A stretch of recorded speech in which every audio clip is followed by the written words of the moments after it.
Hello everyone and welcome to yet another Terraria Calamity run, another video, another subclass that I, Phantasm, want to check out and see if it's possible to finish the game with it. Now, this subclass is related to a specific biome, unlike in my other runs, where I choose a specific class and decided to play with guns only, for example. This is the Abyss weapons only, and it means that I can only use weapons that are acquired in the Abyss or weapons crafted with materials obtained from there. I also extended this subclass so I can also use weapons that are acquired from the Sulphurous Seas, since these two biomes are directly connected, so it makes a lot of sense. This was heavily inspired by a free weapons only run and some comments and messages saying that I should do a Abyss sword only run. Again, for this run I decided to play without quality of life mods and actually spend the time and don't fake the dodges with some blurring potions from the alchemist mod. This adventure starts as any other, cutting down some trees and replanting them since I have to be as eco-friendly as possible before the Terraria government tracks and hunts me down for not doing so. Exploration continues on the right side, where the water changes to a purple color, meaning only one thing, that corruption is on the right side, and so is the snow biome, dungeon and the abyss. I found a cave right after the giant tree, and since this was the early game, the most logical thing to do would be to explore it, right? This caving session starts really good, with me getting my feet into a pair of Hermes boots, allowing me to reach insane speeds and never get outrun by any monster in this game. Then another pair of the exact same boots, because why the hell would the game give me a cloud in a bottle?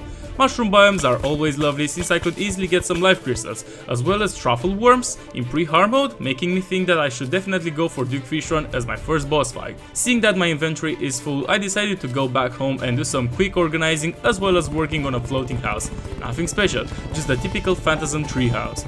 The night started, so exploring the surface wasn't on my checklist under this condition, so the best task would be to do even more caving, getting my hands on a cloud in a bottle after previously complaining, then getting another pair of Hermes boots since the game wants me to run, and guess what, another pair. At least the spelunking session was a successful one, with me returning home with no less than 300 HP. I was able to craft a topaz hook as well as the Megaluminescence, a platinum pickaxe as well as the lucky horseshoe, and a platinum helmet just for the sake of it. Exploration continued on the right side, where I have reached the snowy biome and a cave, checked it and only found 2 life crystals and got out. Found another cave right after and stumbling upon perhaps the best structures that I could have found at this point considering the challenge that I'm currently doing. You see, this frozen Drayden laboratory happens to contain one of the most useful accessories for the next task, and that is the Arctic diving gear, which allows me to swim and breathe and also makes me shine like the sun when I'm balls deep in the abyss. Exploration continued on the left side, finding no pyramids after spamming the left click in the desert and eventually reaching the giant nest where I found only 2 chests with nothing useful for this part. I guess I will continue going to the right side, where I happen to find this encased snow house. This actually looks incredibly cool, almost like a museum art showcase. I also reached the dungeon and noticed that it's a green one, meaning that the shimmer can be anywhere between the beach and the jungle on the left side. Before reaching the sea, I also got in the corruption chasm and found the Calamity special chest with a lot of rotten chunks in it, and then finally reached the place where I was about to get my first weapon, the Urchin Stinger. A simple and consumable rogue weapon that, nah, I'm joking, but it can be still considered as my first weapon since I will use some of these things in the near future. I started building a house, but the process wasn't that simple, especially when you have a Florida man coming towards you and asking for $5 and a cigarette. I decided to dive deep into the sea and eventually reach the first layer, noticing a rusty chest with a rusty beacon prototype in it and then realizing what an idiot I am. You might know how much time I have wasted in my Centuries Only run because I didn't get the rusty beacon prototype early, but rather crafted way later. My ignorer said that it's enough to check the surface, so yeah, I missed my century back then, but anyways, back to the gameplay and whoop, I'm dead. Well, at least I have the pylons, so I can access the sea over and over, but the problem is that I am way too slow in the water, so I barely reach to fight the viperfish, and when I get to fight it, I have to pray for luck since the depth crusher is not 100% guaranteed. I have figured that I could check the surface chest for more loot and found not only the sulfur skin potion, but also the flipper potion, which helped a lot since I could reach the second layer faster and also have more air by the time I reach it. I also focused on getting the golden fishing rod from the angler using a game mechanic that is incredibly fun. Just get to Florida man, kill one, it will drop the angler, then get another Florida man to kill the angler. Easy, you just got one of the best fishing rods. Anyways, back to hunting down viper fishes, but instead I just died to sulfuric poisoning and have no flipper potions left. Well, I could barely reach the second layer without that, and even if I did, I couldn't even get to hunt out the fishes because I would run out of air, so the flipper potion is a must. I went to the planetoid to gather some more plants when this happened. Yeah, this was honestly the perfect setting for a horror movie. Darkness, blood, water, a swarm of enemies that wants to hunt me down. Fucking amazing! After a while, I managed to finally get the Depth Crusher, so for now, I didn't have to check the Abyss anymore. Now that I have a problem with it, or I'm afraid, not at all. I continued to hunt down the Blood Moon enemies for the rest of the night. Then I did some fishing in the Sulphurous Seas since there was a specific accessories to be acquired. The Abyssal Amulet, a personal favorite for such challenges. The adventure continues in the jungle where I find the last life crystal to be consumed, as well as finding the sharpening station, really useful for the class that I am playing, and then crafting the rest of the platinum armor pieces. The elevator process starts, but honestly it doesn't serve any purpose at this point, so I stopped shortly after. At least I got some extra platinum, so I was able to craft myself a watch because I always need to know the time. Well, it's been a while since this adventure started. I have more than 7,000 characters written up until now for the voiceover, and yet there was no break caused by a boss fight. It is tiring to do such voiceovers, trust me, so breaks are always welcome. However, I will not just leave the boss fight and speed up the clip. I will actually make a short montage but still not commentate during it.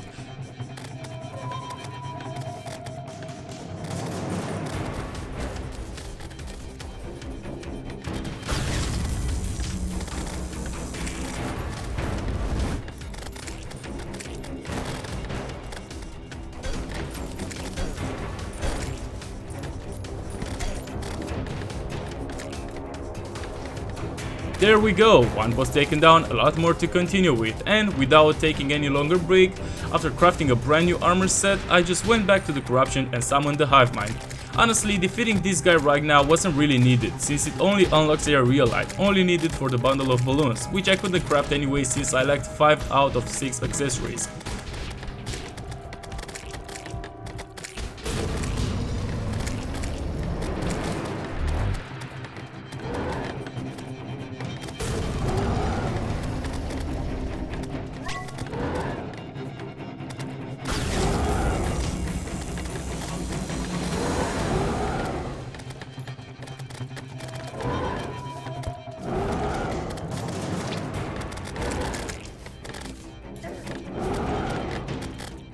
Yeah, I suppose I will consider this fight as a test for the Depth Crusher, and not going to lie, this weapon is incredibly good for the stage when you acquire it. I hope they won't rebalance it after I release this video. The adventure continues in the underworld, where I mine a lot of burning hot hellstone in order to craft a brand new armor set along with some tools, then in the skies where I go on a rampage and kill every harpy to ever exist because I am greedy. So greedy that I even spawned the king slime for more extra loot.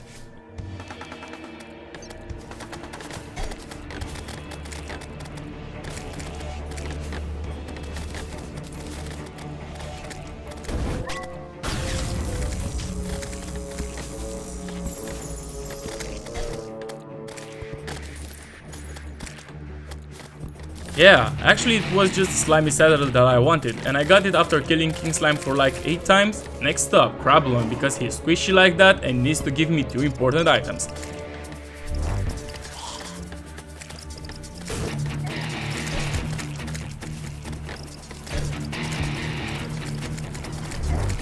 Yep, the rage upgrade and the fungal clump are what I wanted, and now that I got them, I can turn even more megalomaniac and continue my rampage against even more bosses, this time in the desert against this dried up ass worm that actually gets demolished by the Death Crusher.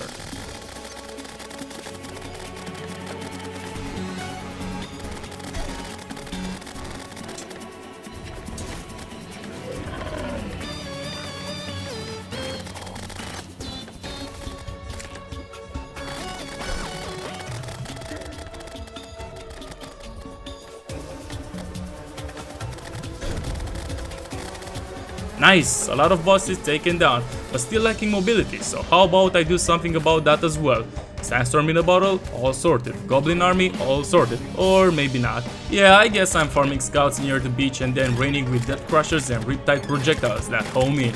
Beautiful, absolutely beautiful. I love this subclass already. After a few minutes, the goblins have been taken down as well, so how about I go and look out for the goblin stinkerer.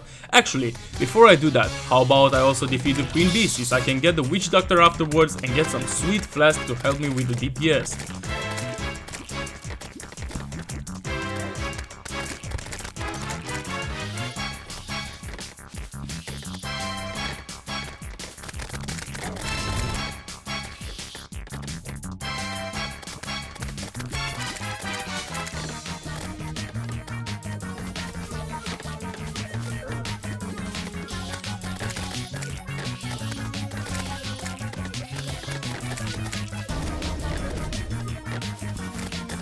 Like every time, the queen bee is as annoying as your neighbor that rings the doorbell on a random weekend at 5 PM and violently asks you to lower the volume of the music. True story, by the way. After some exploring, I found the Clash Royale card that steals all my money and gives me the broken modifier and saved him anyways, and as I placed the workshop, I saw this.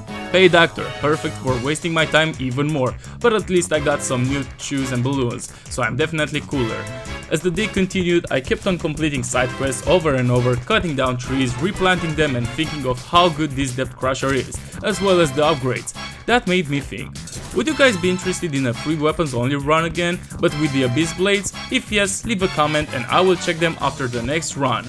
In the evening, I talked to this guy that randomly came in here and tried to sell fairy toys and got the best informational accessory from him, the DPS meter, the one you always ask for. Then continued my adventure near the dungeon, fighting Papyrus with my depth crusher and noticing the game wants me to play catch, but instead of me catching Skeletron, he just spins away and despawns. Well, I wasn't ending this night without any fight, so here goes the Eye of Cthulhu because my ADHD is way too strong and I have to constantly do something rather than sleeping and waiting for the next day.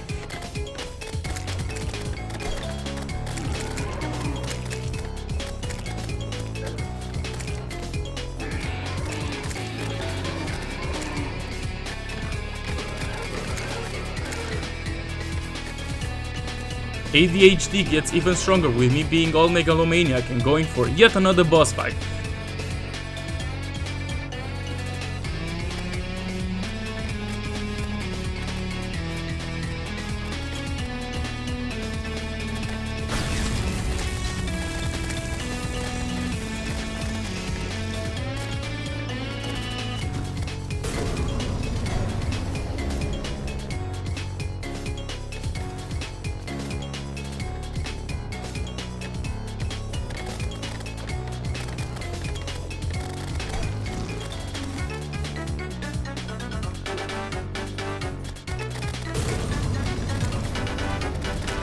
There were close calls, but here we go, yet another boss defeated, one step closer to defeating the Wall of Flesh, one step closer to gaining the best adrenaline performance, since this guy gives me the adrenaline upgrade, as well as some materials for a brand new armor set. Time to look for the shimmer, this being the first hellhole, then the second one, and the third one, but the third time wasn't the charm in this case. The night started, so I shifted my focus towards Skeletron, hoping that it won't run away like a stupid pussy that he is.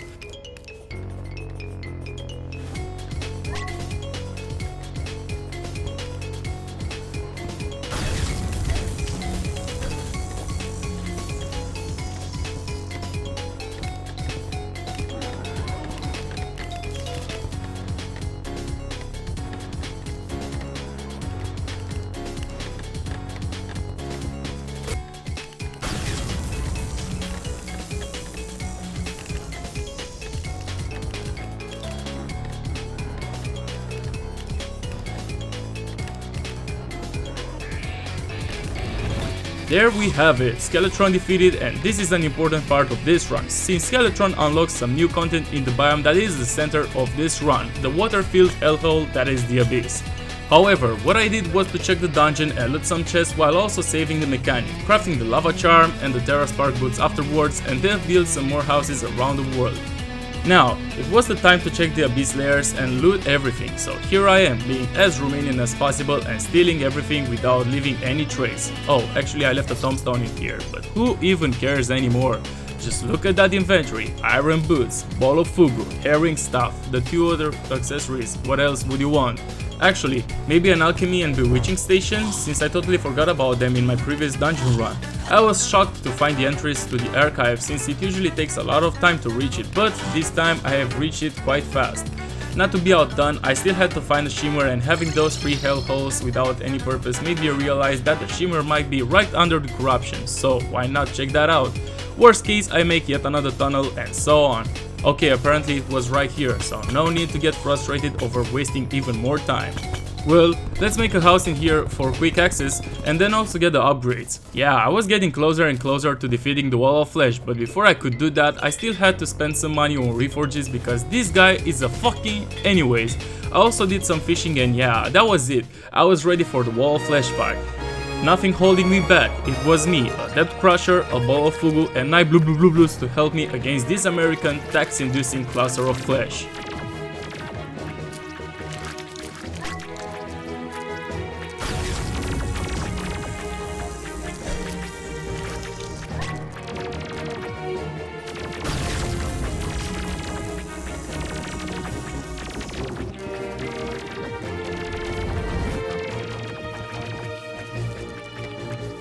Yep, there we go, the wall of flesh has been defeated with ease, and now it's time for a brand new stage of the game, with me being able to get a lot of new armor sets, accessories and weapons. Of course, my first concern was to relocate the NPCs from the jungle to somewhere more eastwards since the corruption took over. This was really fun, especially with the giant turtles that are stalking me constantly. The adventure continues up in the heavens, where a wyvern says hi and I start yelling while trying not to die to it since I want the starlight fragments dropped by it. Now, what about the weapons? Well, it's never been more easier and the joke writes itself. The Florida man is killed and he drops the gun.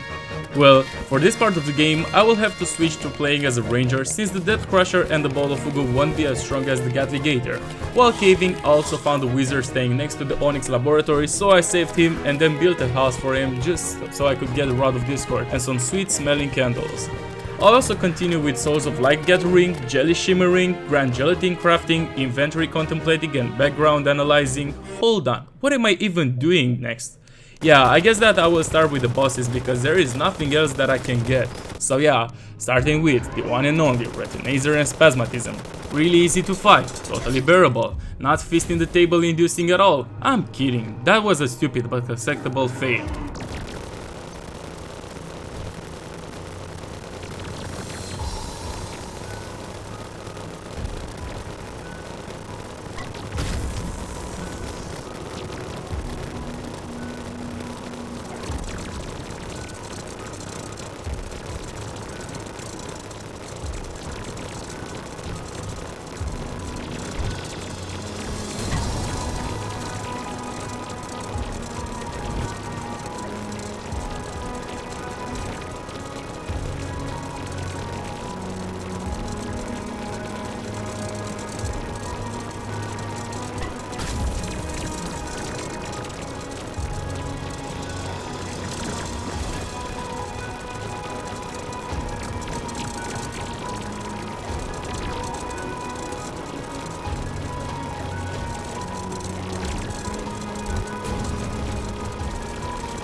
Nice, they have been taken down, so that means I can get my hands on some new shiny ores. Mithril and Orichalcum, both useful for a lot of shit such as pickaxes, anvils, armor sets and more things that I won't cover since why would I mention the long range Caesar array? Just for the sake of the long mining process, I crafted both the Mithril and Orichalcum armor sets and then slayed some more pirates since of course Terraria has to pay some actors to waste my time. Yeah, I spent some more minutes with them, but at least I got a discount card that will help me with reforging accessories, especially considering that I don't have infinite money in this run either. The adventure continues with me taking on the easiest mech, the Prime Minister, which definitely took one attempt and I had absolutely no trouble with dodging the head, skulls and the laser. Instead, I decided to summon the worm and see how it goes.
It turned out to be a success, but then I still had to take on Skeleton Prime and apparently this guy was set to avenge his lost brothers and he killed me way too many times.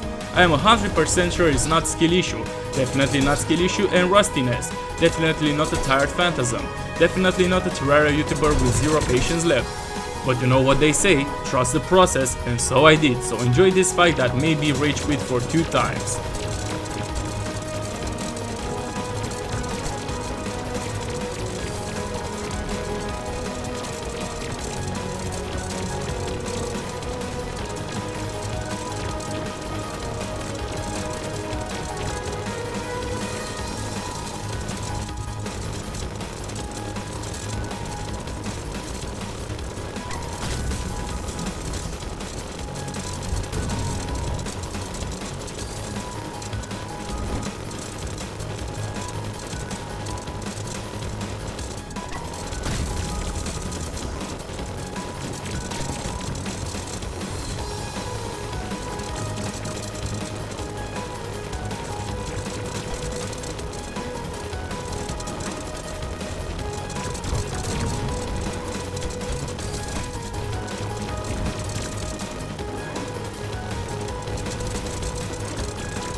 Yes, the Prime Minister has finally been taken down. This guy ate my patience with sweet chili and made me yell a lot. But hey, it's over and it's time for a brand new stage where I can get a lot of upgrades, starting with an Avenger emblem, continuing with Angel Threads, then farming for frogs since fishing was never an option despite having some really cool fishing gear, getting the frog leg and the mother of all balloons afterwards. Next up, mining in the jungle, looking for chlorophyte and life roots, getting past the corrupted jungle and getting nothing from here, spotting Plantera bulbs and deciding not to spend an entire year with making that Plantera arena and so on. After this caving session is the chlorophyte armor set that matters the most and the lack of life roots, so guess where I'm going next? Back to eyeing out life roots for an overdose, as well as a blood orange. Well, all these upgrades and still I wasn't willing to continue with Plantera since I had another plan in my mind. First up, let's take on a boss centered around the biome that created this challenge, the Aquatic Scourge. Yes, as I said, the weapons from the Sulphurous Sea count as well, so be sure that I will be happy to see a summon weapon from this weird ass orb in my inventory.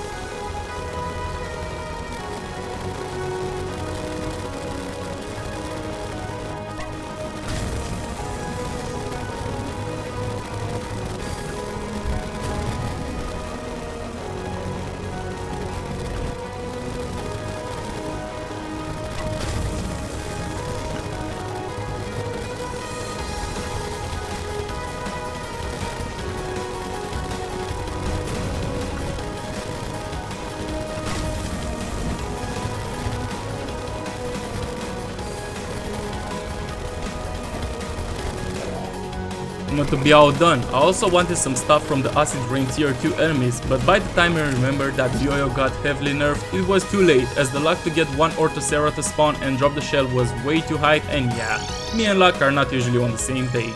Well, I couldn't summon the rain since I didn't have the caustic tier, so what I could do instead was to focus on regular progression and continue with defeating Calamity's Cloud in order to get even more accessories for damage.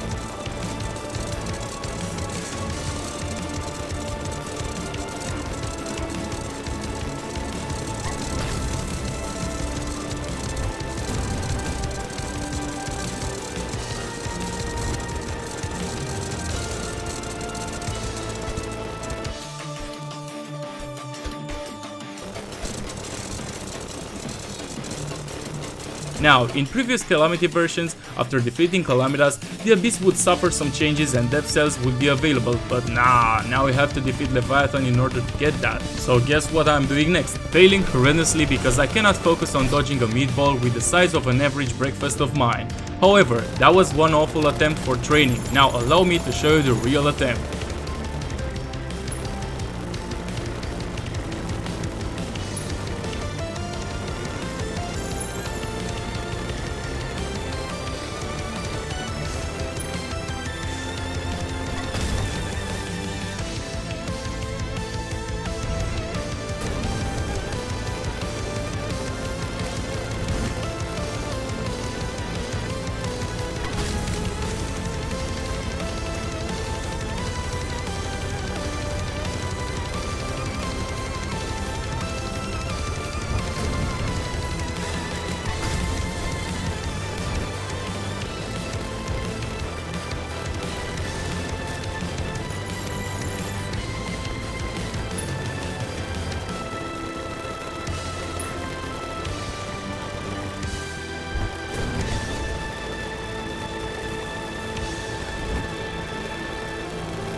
Yes, there we go, the big ass fat fish and the protector have been defeated, and it makes all the sense why the Abyss enemies suffer changes after this happens.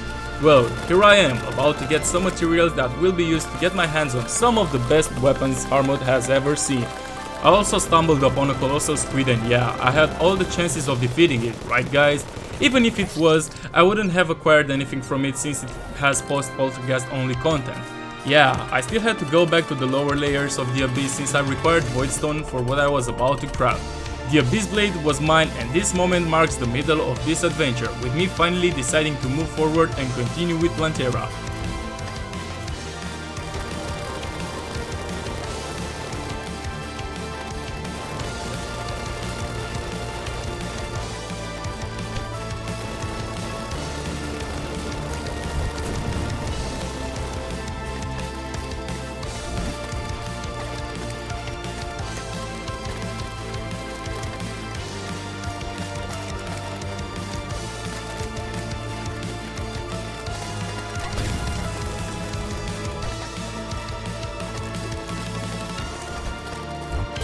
Of course, the Queen Bee has to spawn, since it always has to add some spice to a fight that is already tricky and annoying enough, but the Abyss Blade was strong, so I didn't really have any problems. It was the time to switch back to the melee class, so here I am, crafting the mechanical glove that I totally forgot about, and then fighting another goblin army that spawned randomly, and this was kinda fortunate, and you will see why in the late game. I also managed to craft the caustic tier after shimmering the rusty beacon prototype and starting the tier 2 acid rain, since I still wanted to get some items, including a specific drop from the mini boss, as well as the Orthocera shell that I have missed during the first rain. Since I was playing mixed classes and was using sentries, I could wear Old One's army sets, so why not farm some defender medals? With the gear that I had, the tier 2 army was just a breeze, but I was gaining only 25 medals per army and I needed 150 for an entire armor set. I was way too lazy to do the army 6 times, so I decided to do it right after Golem, being all cocky and thinking that I will defeat Betsy with ease while not using any sentries or a specific arena. I went to the jungle temple and started making my way downwards, going through all these traps and enemies that are as annoying as a mosquito flying around my screen when streaming. True story, by the way. I eventually reached the main room, placed some platforms and then started fighting Golem.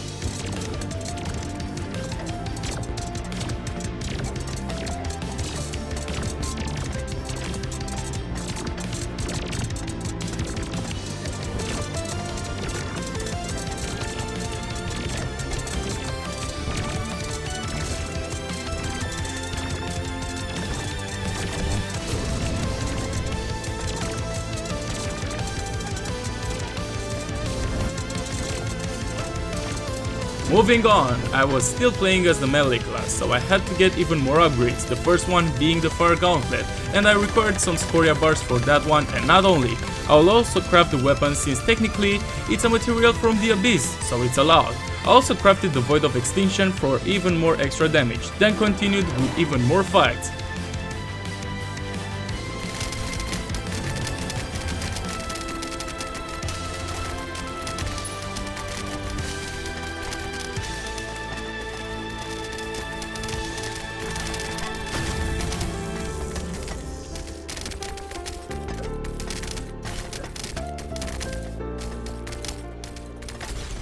Yep, the cryonic bar was the only thing that I was missing before I could craft yet another HP upgrade that is as tasty as it sounds.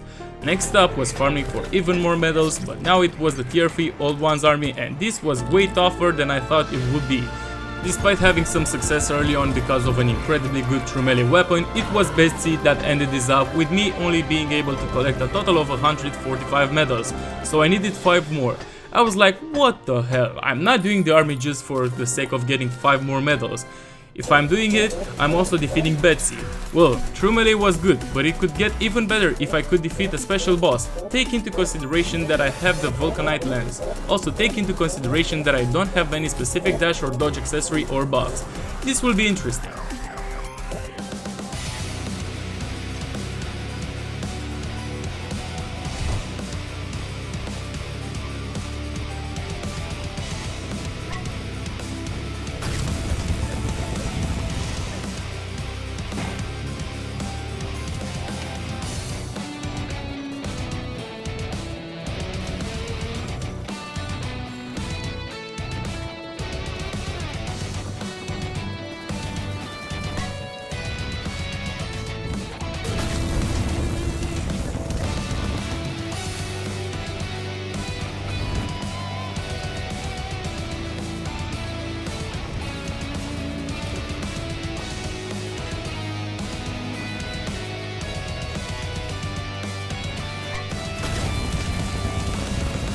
Yeah, this could have turned really bad, but fortunately I did it, so here we are with a brand new accessory that will help a lot.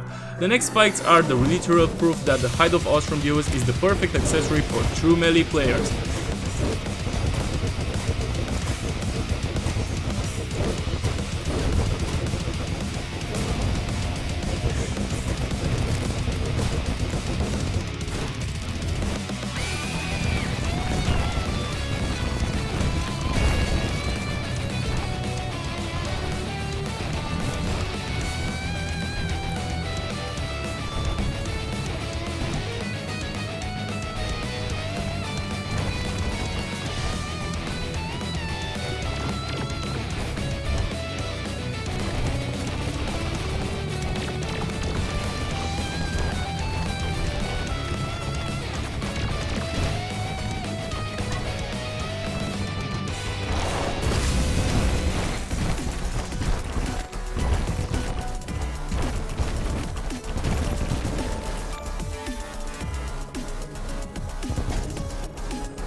Yep, the Hide of Ostrom duos and the Vulcanite lens are probably the best duo at this point in Calamity. Calamity devs, if you see this video, never change this.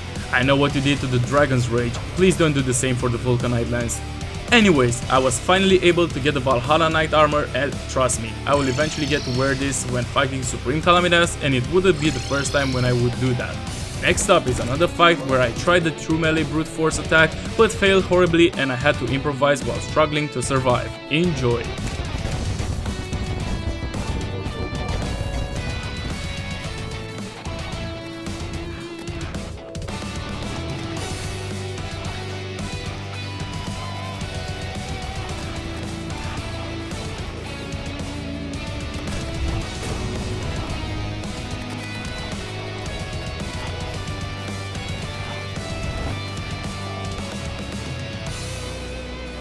It was way too close, but here I am, near the end of hardmode, ready to take on the pillars. Well, I started this event by talking to the cyborg about nanites and eventually playing with the drone since I could launch it into the orbit and get an achievement for that, this being a really cool game mechanic if you ask me. Next up, some would expect some extra grinding, but it has to be taken into consideration that I have defeated all the bosses, got all the upgrades for the accessories, got all the weapons that I could use, and that there is no other content for this specific part of the game. Well, without further ado, I will start the fight against Moonlord. Enjoy!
With Moonlord shaking, I knew that 2/3 of this game have been completed, but the unfortunate part is that probably the hardest part of this run is yet to come. Moonlord has been defeated and the only things that will change will be the boots and the fact that I get one more accessory slot. No new weapons also makes me change my perspective over this part of the run, having to switch to the Ranger class once again, since I don't really see how I could use the Vulcanite Lance or the Abyss Blade against any further bosses. The only boss that could give me anything useful right now is the Dragon Folly, and it drops the Dynamo Stem Cells, which might bring some help for the Ranger class. The fight went exactly as you would expect, with me trying variations of the melee and Ranger classes while dying, not paying attention, yelling like a stupid little child and not playing strategically at all. I have been playing only with offense accessories for so much, but I ignored the Asgard's Valor, so now it was the time to get it and see that I actually get way further than before just because I could dash and dodge. Well, eventually this fight would end soon.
GG's, but the problem is that it only gets worse from now, considering that even if I follow the regular progression, it won't help me at all since my weapons have become weak as fuck.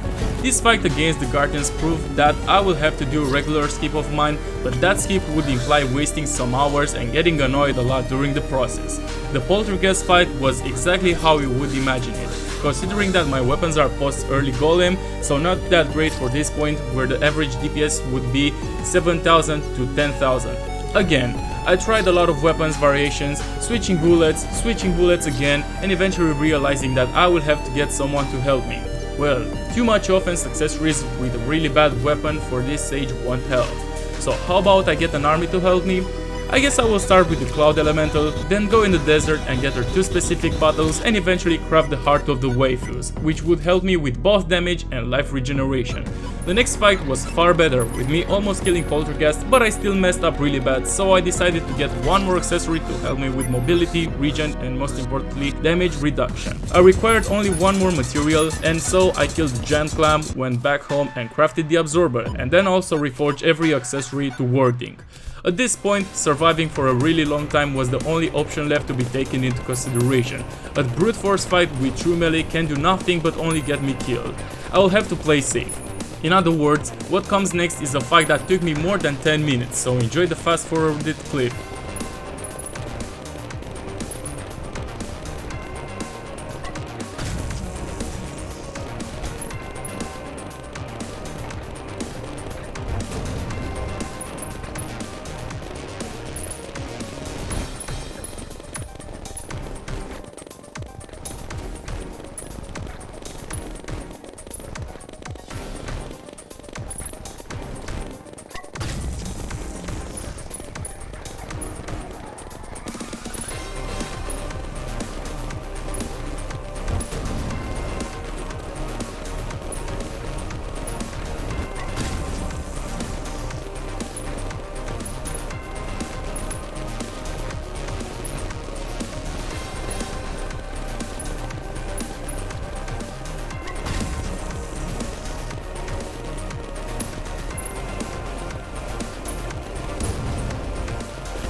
There we go, Poltergeist has been finally defeated, and this changes everything, since it's Poltergeist that changed the Abyss for one last time.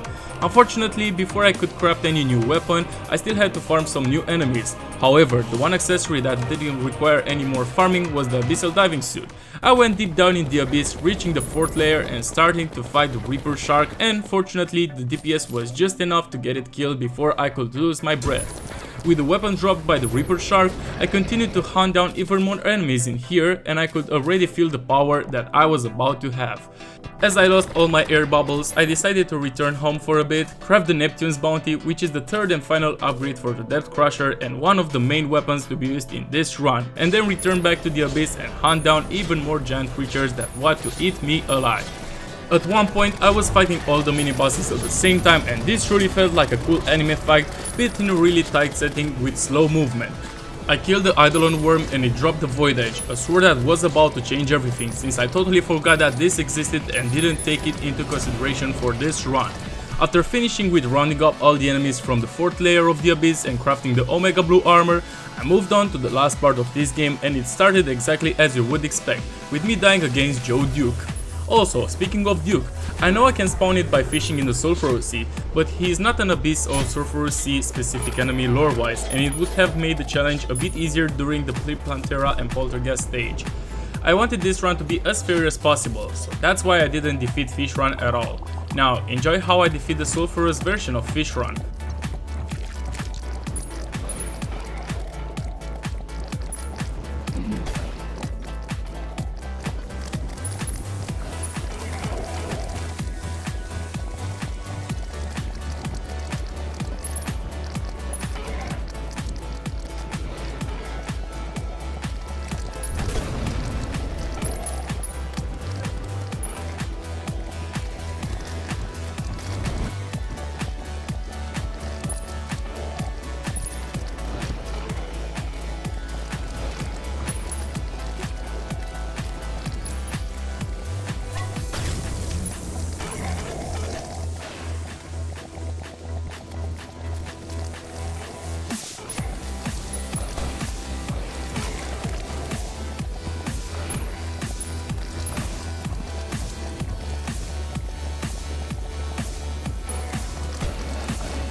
There we go, Joe Biden Duke defeated, and yup, a classical Phantasm moment as well.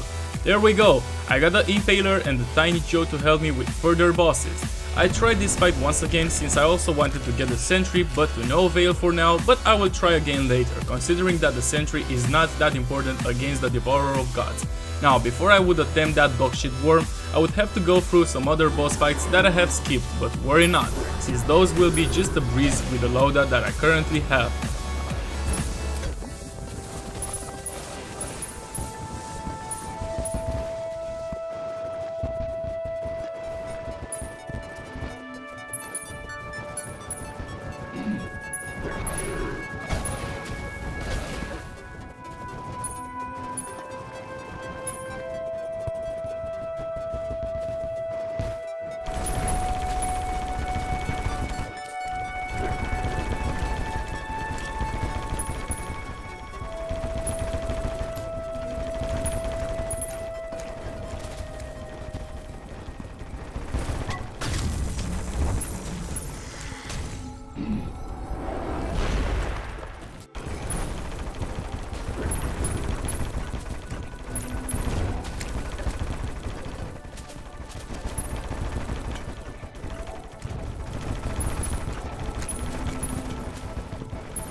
Well, 2 new accessories and a brand new ore to mine in order to get an armor set to be used later, and also a fruit, a pickaxe and a badge of bravery. What else could anyone ask for? Maybe a simple victory against the boss that induced a lot of trauma?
There we go, one more boss taken down, getting closer and closer to the end.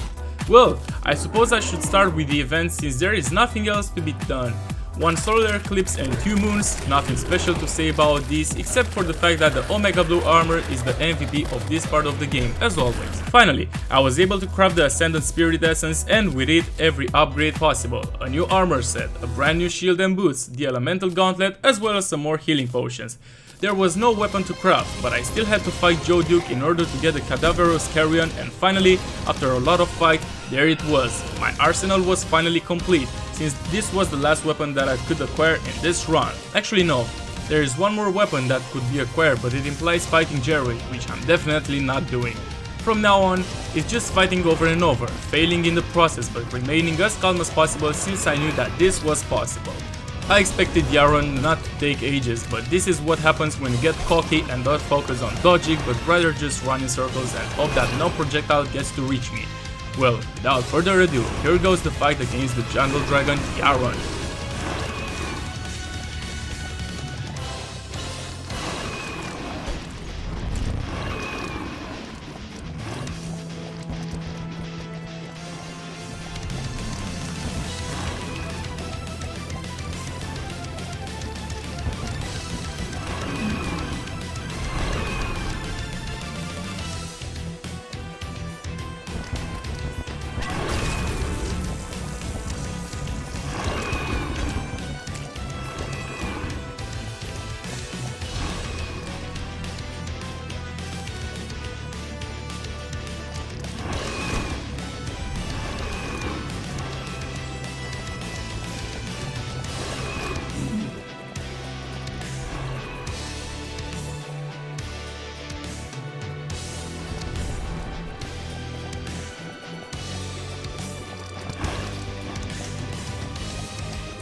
There it goes, along with yet another classical Phantasm moment. The last epic gamer mining session starts right now, with me constantly getting electrified by the auric ore, always saying imagine dying to this in hardcore. I got to craft the last fruit for 25 extra HP, then I continued with some Muslim accessory as well as the auric Tesla armor set and the celestial tracers. The next step was to set up the Trident computer and set up an arena for the Exomex fight. So what I did was to decrypt the schematic, go up to the skies and work on a sky bridge, craft the long range sensor array, place it in the computer, build some more, do even more deforestation, decrypt even more schematics and work even more on the sky bridge since I cannot solve this task with only one click. I crafted the beacon and then I was ready to start this fight. After going through this dialogue for the infinite time, I started as any other time with Ares but died shortly after. Apparently, this was about to be tough. I kept on trying again and again, but I failed constantly and didn't even get past defeating at least one exo boss. Now remember when I said that it's fortunate that I defeated the goblin army randomly in hard mode? Well, I'm switching to the summoner class, so I will have to get the nucleogenesis and the summoner helmet. It was this army of squids against the Exomex, but the difference wasn't really significant, so I was like, man, you know what, why not shift focus and try to defeat Supreme Calamity instead? After all, this was Sentries only all over again, but with some extra support from some incredibly good swords, so that means extra DPS. Yeah, the first fight wasn't that amazing, but the next attempt proved that this fight would be as easy as you would think.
Nice! Supreme Calamity has been defeated, and I could have been really proud to say that this challenge is over, but no, I am far from that, since I still have to defeat the Exomax, and trust me, despite defeating the final boss, I get almost nothing from it, since the Calamity is the only accessory that might change things a little.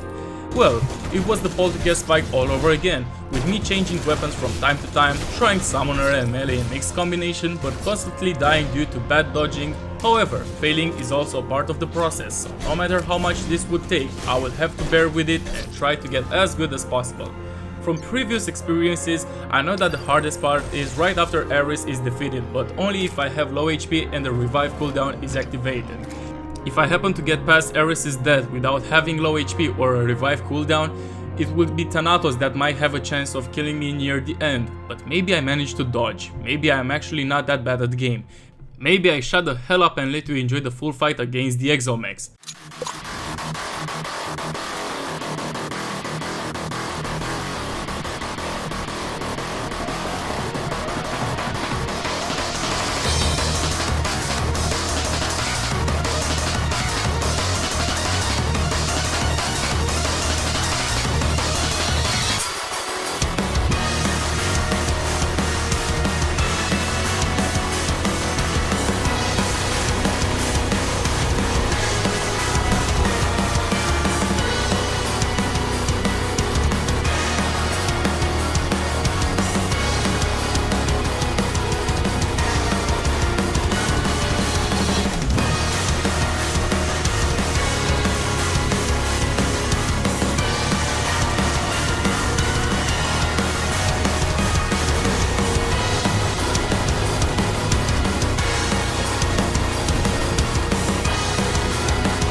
there we finally go. The Exomags have been defeated as well as Supreme Calamitas, so it means that yet another challenge run of mine has been completed, and this was pretty fun, except for a few parts there and there.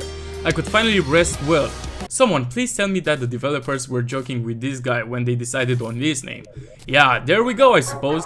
It is possible indeed to finish Terraria Calamity while using weapons from the Abyss and Sulphurous Seas. This is how much time it took, not a big difference from the Specialist class run. This is the mod list as a proof that no other quality of life mods have been used. Well yeah, thank you guys for watching, don't forget to like and subscribe, leave comments since they help with the algorithm, and stay tuned for even more runs in the near future. Also, don't forget to leave comments regarding a possible free weapons only rerun with the Neptune's bounty components only. I guess I will see you again in the next one. Stay safe out there and see ya. Peace.